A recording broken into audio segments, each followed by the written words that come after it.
पुन्हा एकदा नमस्कार. जय महाराष्ट्र. आज थोडं काही कालावधीनंतर भेटतोय. 1 मेला आपण भेटलो होतो, त्याच्यानंतर जवळपास 6-7 दिवसानंतर भेटतोय. या गेल्या 6-7 दिवसात काय झालं, काय घडलं असं न सांगण्यासारखं काहीच नाही आहे आणि जे काय घडतंय ते सगळ्यांना माहिती आहे. पण विशेष म्हणजे काल एक अतिशय चांगली गोष्ट झाली. महाराष्ट्रामधल्या सर्व पक्षांच्या नेत्यांसोबत माझी आणि आपल्या माननीय मंत्री महोदयांची, म्हणजे त्याच्यात उपमुख्यमंत्रीसुद्धा होते, सर्व काँग्रेस पक्षाचे, राष्ट्रवादी पक्षाचे आणि आपले शिवसेनेचे असे मंत्री होते आणि इतर पक्षांचे नेते यांच्यात एक बैठक झाली. सर्वांना आपण नेमकं काय करतो आहोत ह्याची कल्पना दिली गेली. सर्वांना त्यांच्या सूचना काय आहेत, कुठे काही याच्यात उणिवा जाणवत आहेत का, आणखीन काही करायला पाहिजे का, ह्या सगळ्या त्यांच्या सूचना घेण्यात आल्या. आणि खरंच मला एका गोष्टीबद्दल समाधान आहे की सगळ्यांनी अतिशय मनपूर्वक खूप चांगल्या सूचना दिल्या. त्यातल्या बहुतेक सगळ्या किंवा बऱ्याचशा सूचना आपण अंमलातसुद्धा आणलेल्या आहेत आणि आणतोसुद्धा आहे. एकूणच कालची जी बैठक झाली त्याच्यामध्ये एकतेचं एक वेगळं दर्शन होतं. महाराष्ट्राची एकजूट, राजकारण बाजूला ठेवून सगळे पक्ष नेते, पक्षप्रमुख हे एकत्र आलेलं काल मला दिसलं आणि जो माझा आत्मविश्वास आहे तो आणखीन दुणावला. ह्याच्यामध्ये राजकारण नव्हतं. सगळ्यांनी मला सांगितलं की सरकार जे काही करतं आहे त्याच्यात आम्ही तुमच्या सोबत आहोत. आम्हाला जे जे काय वाटतं आहे हे आम्ही तुम्हाला सांगतो आहोत आणि आपणही त्यांना सांगितलं की वेळोवेळी तुम्हाला जे काही जाणवेल ते आपण सांगत राहा. आपण जे जे करता येणं शक्य असेल ते सर्व करू.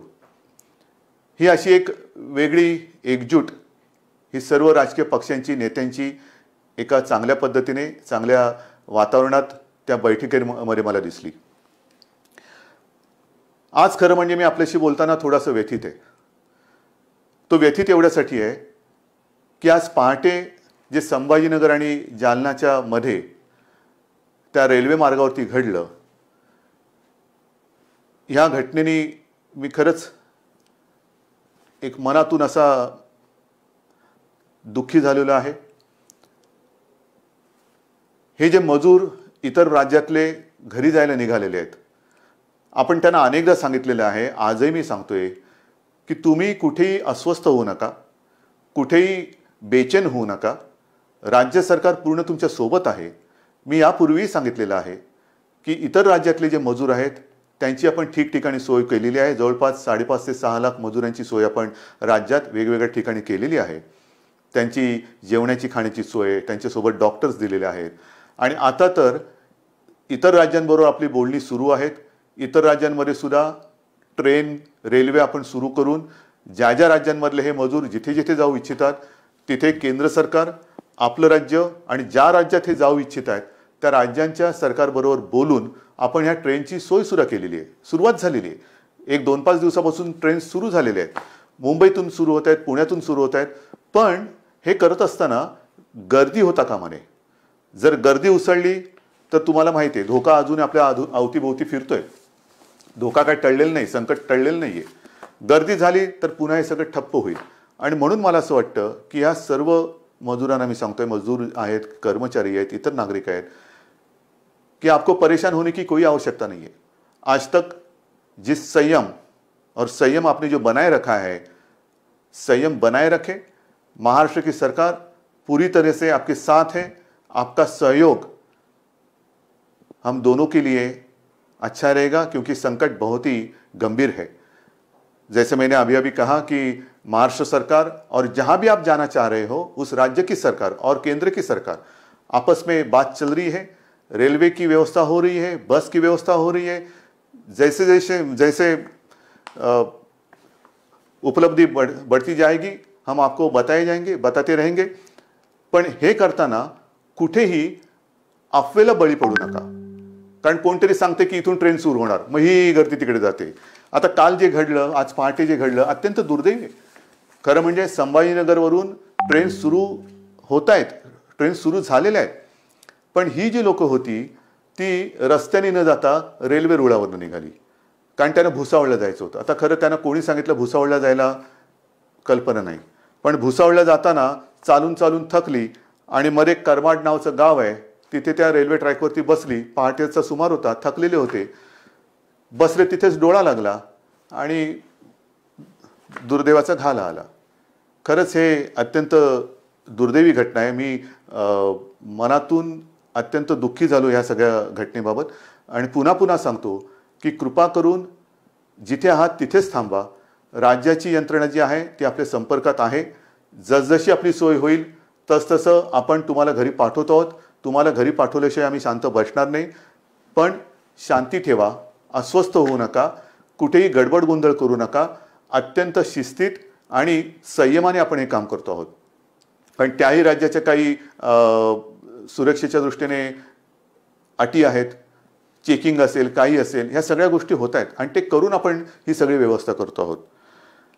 दुसरी गोष्ट, गेले 2-3 दिवस मुंबईमध्ये एक अफवा आहे. अफवा काय?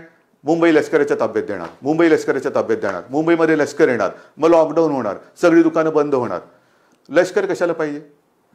आणि आजपर्यंत मी जे काही केलेलं आहे तुम्हाला सांगून आणि तुम्हाला विश्वासात घेऊन केलेलं आहे आणि तसाच मी करणार आहे, तसंच करणार आहे. आपल्याकडे सुद्धा तुमच्या लक्षात असेल की लॉकडाऊन करताना टप्प्याटप्प्याने आपण करत गेलो. पहिल्या काही गोष्टी बंद केल्या, नंतर काही गोष्टी बंद केल्या, त्याच्यानंतर काही केल्या, असं करत करतच आपण पुढे गेलो. त्याच्यामुळे लष्कराची काहीच गरज नाही आहे. आणि मी तुम्हाला पहिल्या माझ्या भेटीतच सांगितलेलं आहे की ही जी लढाई आहे ह्याच्यामध्ये जवान आपण सगळेजण आहात. ते जे जवान आहेत ते सरहद्द सांभाळत आहेत, पण हे जे युद्ध आहे हे आपल्याला लढायचं आहे आणि तसं तुम्ही ते लढतात. संयमाच्या आणि जिद्दीच्या जोरावरती लढतात. लष्कराची आवश्यकता नाही आहे, लष्कर मुंबईत येणार नाही. पण जी एक आपण काळजी घेतोय, या सगळ्या गोष्टी मला तुम्हाला पुन्हा पुन्हा मी मुद्दामून सांगतोय कारण आपल्या मनात कुठे गोंधळ गडबड होता कामा नये, गैरसमज तर अजिबात होता कामा नये. मी पहिल्या दिवसापासून सांगतोय की हे संकट गंभीर असलं तरी सरकार खंबीर आहे. मग खंबीरता म्हणजे काय?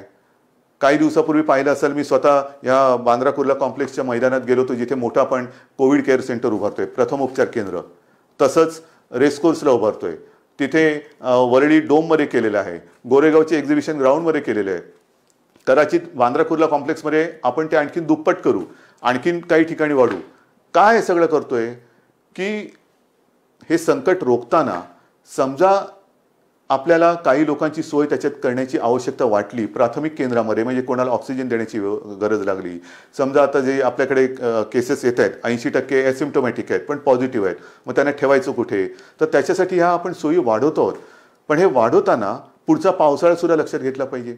समजा पाऊस पडला, मुंबईचा पाऊस तुम्हाला माहिती आहे, त्रेधा तिरपीट उडवतो, मग त्यावेळेला काय करणार? हॉस्पिटल्स कमी पडता कामा नये. म्हणून मी स्वतः केंद्र सरकारला विनंती केली आणि ती मान्य सुद्धा झाली की जिथे जिथे राज्यामध्ये आपल्या केंद्र सरकारच्या ज्या काही यंत्रणा आहेत, मग रेल्वे आहे, BPT आहे, अगदी मिलिटरी सुद्धा आहे, त्यांची हॉस्पिटल्स आणि डॉक्टर्स हे जर का आम्हाला आवश्यकता लागली तर वापरण्याची आम्हाला परवानगी द्या. हे करणं काही गैर नाही आहे, कारण पुढचा धोका आपल्याला उद्भवू नये, उद्भवणार नाही. पण जर का आवश्यकता लागली तर त्या हॉस्पिटलची आणि डॉक्टर्सची व्यवस्था ही त्यांना आधी सांगून ठेवलेली बरी की जेणेकरून नंतर धावपळ नको. आणि त्याच पद्धतीने आणखीन एक माझ्या मनात विचार आहे, कारण आता सगळ्या यंत्रणा आपल्या प्रचंड तणावाखाली काम करत आहेत. डॉक्टर्स आहेत, नर्सेस आहेत, आपले सफाई कामगार आहेत, आपली महसूल यंत्रणा आहे, पोलीस तर आहेतच. पोलीस तर पाऱ्यावरती राहून राहून राहून तणावाखाली थकून जात आहेत, काही आजारी पडत आहेत, काही पोलीस तर बिचारे मृत्युमुखी पडले, आपल्यासाठी लढताना मृत्युमुखी पडले, आपल्यासाठी लढताना ते आजारी पडत आहेत. तणावाखाली त्यांना विश्रांती घ्यायला एक क्षणभर सुद्धा मिळत नाहीये. त्यांना सुद्धा थकवा आहे. माणसं आहेत ही, डॉक्टर सुद्धा माणसं आहेत, पोलीस सुद्धा माणसं आहेत. आजारी पडल्यानंतरच बाजूला करणं हा क्रूरपणा ठरेल. त्यांना सुद्धा मध्ये मध्ये कुठेतरी एक विश्रांती देण्याची गरज आहे आणि त्याच्यासाठी माझ्या मनात एक विचार आहे, तोही आत्ता आपल्याला सांगतो, पण ह्याचा लगेच चुकीचा अर्थ लावू नका. माझ्या मनात असा विचार आहे की केंद्र सरकारला मला सांगायचं आहे की जर का अधिकचं मनुष्यबळ लागलं, या पोलिसांना आम्हाला थोडी विश्रांती देण्याची आवश्यकता लागली तर काही दिवस पोलिसांना टप्प्याटप्प्याने विश्रांती देऊन त्यांना पुन्हा आणायचं, यांना टप्प्याने विश्रांती द्यायची, पुन्हा आणायचं. समजा काही पोलीस आजारी पडलेत, त्यांना निदान बरे होण्याची तरी वेळ दिली पाहिजे, बरं झाल्यानंतर त्यांच्यातला थकवा तर गेला पाहिजे. तर तोपर्यंत जर अधिकचं मनुष्यबळ लागलं तर ते केंद्र सरकारकडे आपण कदाचित मागणी करू. मग ते मागितल्यानंतर लोक म्हणजे काही जण काय म्हणतील, बघा यांनी लष्कर बोलवलं. लष्कर नाही, पोलिसांच्या बद्दल जर का त्यांचा थकवा किंवा त्यांना विश्रांती देण्यासाठी मनुष्यबळ लागलं तर त्याची आपण मागणी करणार आहोत. म्हणून सगळ्या बाजूने आपण तयारी करतो आहोत. हॉस्पिटलची सोय करतोय, डॉक्टर्सची सोय करतो आहोत, पोलीस लागले तर त्यांची सोय करतो आहोत. पण हे करताना तुमच्या मनात कुठेही भीती किंवा गैरसमज असता कामा नये, म्हणून हे मी मुद्दामून तुम्हाला आज सांगतो आहे. या सगळ्या गोष्टी करत असताना आणखीन एक महत्त्वाचा विषय आहे, परप्रांतीय मजुरांना आपण पाठवतो आहोत. तसंच त्या राज्यात आपली जी काही मजूर असतील त्यांना आपण परत आणतो आहोत. ट्रेननी येतील, ट्रेननी जातील, काही वेळेला बसेस, जसं कोट्याचे विद्यार्थी आपण बसेस पाठवून त्यांना घेऊन आलो. इतर राज्यात काही आपले विद्यार्थी आहेत त्यांना आपण घेऊन येणार आहोत.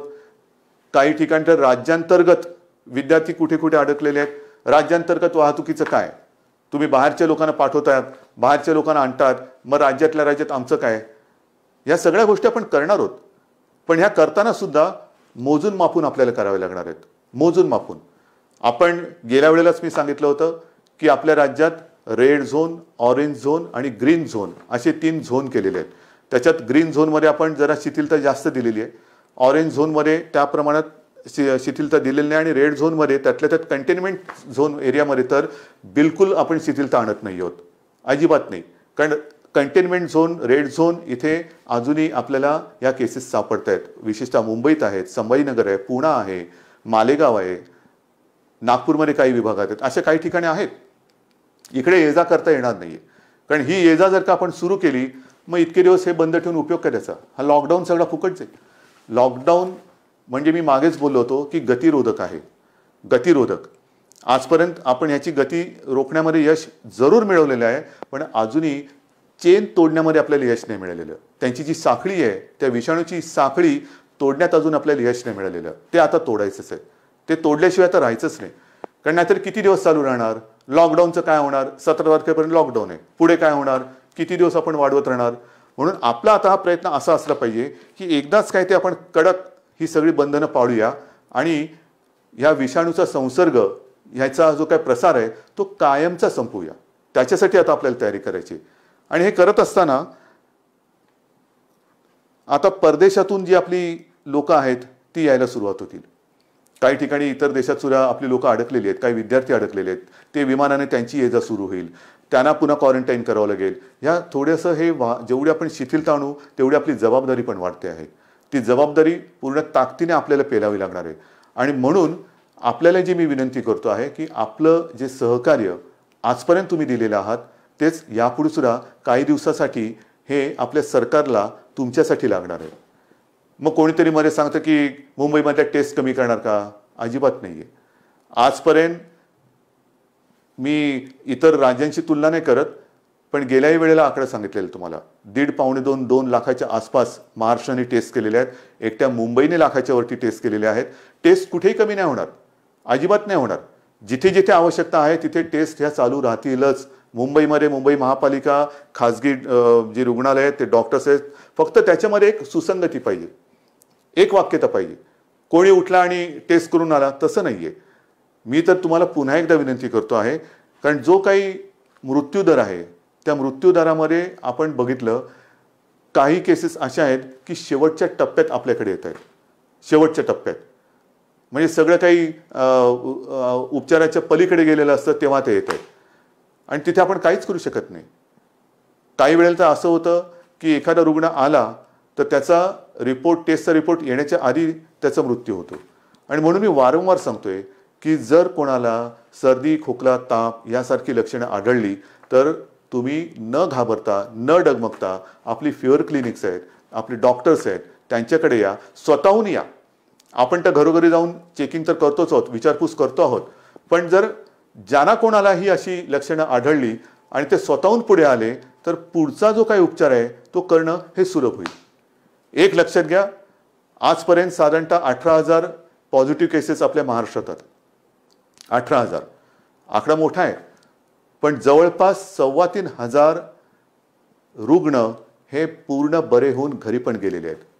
दुर्दैवाने काही मृत्यू झालेले आहेत, पण 3,2500 हाही आकडा बरंच काही सांगून जातो. आणि हा आकडा ज्यांना लक्षणं होती ती लक्षणं पूर्ण बरी होऊन, आणि काही जणांना लक्षणं नव्हती पण क्वारंटाईनमध्ये होते, त्यांचा तो काळ पूर्ण करून पुढची चाचणी निगेटिव्ह आल्यानंतर ते घरी गेलेले आहेत. हा रोजचा आकडा वाढत चाललेलाच आहे. घरी जाणारे, जसं रुग्णांची संख्या पॉझिटिव्हचा एक आकडा येतोय तसंच घरी जाणारे सुद्धा जात आहेत. त्यांचा तो क्वारंटाईनचा काळ, आयसोलेशनचा काळ, उपचाराचा कालावधी पूर्ण करून ते घरी सुद्धा जात आहेत. आज आणखीन एक माहिती मला मिळाली, जरा वेगळी माहिती. हा निसर्गाचा चमत्कार आहे. आपल्या इथे ह्या जेव्हापासून लॉकडाऊन वगैरे झाला त्यावेळेपासून काही ज्या महिला होत्या त्यांची प्रसूती झाली, त्याच्यापैकी काही ह्या कोविड पॉझिटिव्ह होत्या, कोविड पॉझिटिव्ह आहेत, पण त्यांची बाळं जी आहेत त्यांना कोविडची बाधा झालेली नाही. हा एक चमत्कार आहे. म्हणजे आईला कोविड पॉझिटिव्ह आहे पण बाळ हे निगेटिव्ह आहे, त्याला कोविड झालेलं नाही आहे, बाळ सुखरूप आहे, असाही चमत्कार आहे. आणि त्याच्यानंतर ते बाळ त्या आईसोबतच आहे. हा एक निसर्गाचा चमत्कार आहे. ह्या काही गोष्टी घडत आहेत. तर अशाही गोष्टी आहेत. ह्याच्यामध्ये खबरदारी घेणं हा एक महत्त्वाचा भाग आहे. त्याच्यानंतर काही वेळेला काही घटना घडतात, जसं काल एक आपण बघितलं असेल की हॉस्पिटलमध्ये गलथानपणा. नाही, अजिबात नाही चालणार, अजिबात चालणार नाही. मी माणुसकी समजू शकतो, माणुसकीचा धर्म समजू शकतो, पण त्याच्यामध्ये गलथानपणा अजिबात सहन केला जाणार नाही. जसं मी वारंवार सांगतो की पोलीस आणि डॉक्टर यांच्या रूपात देव आपल्यासोबत आहे. त्यांच्याशी कोणी हुज्जत घालू नका, त्यांच्यावरती हल्ले होता कामा नये. हल्ले केले तर कडक कारवाई होईल. तसंच डॉक्टर्स आणि यांनाही सांगतोय की हॉस्पिटलमध्ये गलथानपणा होता कामा नये, अजिबात नाही. काही मदत लागली सरकारसोबत आहे, महापालिकासोबत आहे, गलथानपणा करायचा नाही. म्हणजे सगळं चांगलं चालू असताना कारवाई करण्याची वेळ आमच्यावरती आणू नका, कारवाई करू नका. तिकडे गलथानपणा आणि दप्तर दिरंगाईला अजिबात क्षमा केली जाणार नाही. कारण नाहीतर हे सगळं करतोय कोणासाठी? मी परवा जे काय गेलो होतो बांद्रा कुर्ला कॉम्प्लेक्स रेसकोर्समध्ये आपण करतोय, सगळं करतोय. तिकडे 100 रुग्णशय्या आपलं 1000च्या आसपास रुग्णशय्या या बांद्रा कुर्ला कॉम्प्लेक्सला करतोय. त्याची क्षमता मी आता दुप्पट करायला सांगतोय. काय आपल्याला फर्निचरचं दुकान नाही काढायचं की बघा किती बेड्स आहेत आमच्याकडे उपलब्ध आहे, कोणी आणि झोपून जा? नाही, त्याच्या मागे एक गांभीर्य आहे. ही आवश्यकता लागू नये ही माझी प्रार्थना आहे. पण ही सोय सुविधा वाढत असताना आपल्याला डॉक्टरची सुद्धा आवश्यकता लागणार आहे, परिचारिकांची आवश्यकता लागणार आहे. कोविड योद्धा म्हणून मी आपल्याला आवाहन केलं होतं, त्याच्यात अनेक जणांनी प्रतिसाद दिलेला आहे. आज मी आयुषच्या डॉक्टरना सुद्धा विनंती करतो आहे, आवाहन करतोय की तुमची सुद्धा आम्हाला गरज आहे. होमिओपॅथी डॉक्टरची सुद्धा आवश्यकता आहे. आयुर्वेदचे डॉक्टर असतील, तुम्ही या. आपण सगळे मिळून एकजुटीने या संकटाचा सामना करूया. सगळे एकत्र आले, ठीक आहे ना. काही वेळेला गंभीर आजार असेल तिकडे ॲलोपॅथी चालेल. जर का आपल्याला प्रतिकारशक्ती वाढवायची असेल त्याच्यासाठी होमिओपॅथी किंवा आयुर्वेद चालत असेल, जरूर या. कदाचित हे सगळे आपले आयुषचे डॉक्टर्स आणि या सगळ्या डॉक्टरशी फिवर क्लिनिकमध्ये मदत होणार असेल, सर्दी खोकला ताप आहे की नाही बघण्यासाठी, तेवढंच आपल्याला हॉस्पिटलमध्ये काम करणाऱ्या डॉक्टरांवरचा ओझं ताण हा कमी करता येईल. म्हणून मला आपल्याला ह्या सगळ्यांची आवश्यकता आहे. आणि त्याच्यासाठी मी आज आपले डॉक्टर लहाने साहेब त्यांना सुद्धा सांगितले की डॉक्टर साहेब अर्थात ते सुद्धा दिवसरात्र मेहनत करतातच आहेत, कोणी मेहनतीमध्ये मागे पडत नाहीये. त्यांनी सुद्धा आता पुढाकार घेतलेला आहे. डॉक्टर ओक आपल्यासोबत आहे, टास्क फोर्स आपल्यासोबत आहे, सगळे आपल्यासोबत आहेत. आणि हे करून आपण ही लढाई अधिक मजबूतीने आता लढत आहोत. म्हणून मला हात जोडून विनंती करायची की हा जो आता लॉकडाऊनचा टप्पा आहे हा सतत आता वाढवत जायचं की नाही जायचं, लॉकडाऊनचं काय करणार हे तुम्ही ठरवायचे. जेवढं तुम्ही शिस्त पाळाल, जेवढं तुम्ही बंधनं कडक पद्धतीने पाळाल, तेवढं लवकर आपण या संकटातून बाहेर येऊ. कोणालाही आनंद नाही आहे लॉकडाऊन वाढवण्यामध्ये. लॉकडाऊन वाढवणं म्हणजे पिंजऱ्यात बसल्यासारखं आहे, कोण वाढत बसल्यासारखं आहे. आत्ता ते बसण्याची गरज आहे. आणि ती शिस्त अजूनही मला काही ठिकाणी बिघडलेली दिसते. मग मुंबई असेल, इतर शहरं असतील, ही शिस्त बिघडवणं म्हणजे आपण आपलं संकट लांबवणं आहे. जेवढं तुम्ही हे बंधन तोडायला बघाल तेवढं हे बंधन अधिकाधिक तुमच्या भोवती आपला फास आवडत जाईल. म्हणून हे बंधन पाळणं, शिस्त पाळणं, लोकांमध्ये न मिसळणं, एकमेकाशी आता ह्या कालच्या त्या सर्वपक्षीय बैठकीमध्ये जो मी एक शब्द वापरला होता, फिजिकल डिस्टन्सिंग. सोशल डिस्टन्सिंग म्हणजे जरा त्याचा अर्थ वेगळा होतो, सामाजिक अंतर नकोय. थोडंसं आपल्याला एकमेकापासून अंतरावरती राहणं, मग त्याला शब्द फिजिकल डिस्टन्सिंग म्हणायचं आहे किंवा आणखीन काय म्हणायचं आहे, काही म्हणा, पण ते अंतर ठेवून आपल्याला पुढचा काही काळ तरी तोंडाला मास्क लावून हात सतत धुत राहून हा असा काही काळ आपल्याला काढावा लागेल. हे संकट अजूनही कोणाला अंदाज येत नाहीये. काही जण आता म्हणायला लागलेत कोरोनाबरोबर जगा. कोरोनाबरोबर जगा म्हणजे कसं जगायचं? हे असं घरात राहून? हे नाही चालणार आपल्याला. आपला महाराष्ट्र, मी अनेकदा सांगतोय, मला लष्कराची अजिबात गरज नाहीये, कारण हा शिवरायाचा महाराष्ट्र आहे. नुसते आपण बोलताना शाहू फुले, आंबेडकर, गाडगे महाराज यांची नावं घेऊन उपयोग नाहीये. त्यांनी जे काय आपल्याला शिकवलेलं आहे, छत्रपती शिवाजी महाराजांनी सुद्धा आपल्याला लढायचं कसं हे शिकवलेलं आहे. आणि त्यांची परंपरा असलेला महाराष्ट्र, इथे मला लष्कराची आवश्यकता नाही. माझा प्रत्येक नागरिक हा जवान आहे, हा सैनिक आहे, आणि तो या लढाईमध्ये स्वतः लढून या विषाणूवरती मात केल्याशिवाय राहणार नाही. हा तुमच्याबरोबर माझा सुद्धा आत्मविश्वास आहे. म्हणून पुन्हा एकदा सगळ्यांना सहकार्याची विनंती करतो, धन्यवाद देतो. जय हिंद, जय महाराष्ट्र.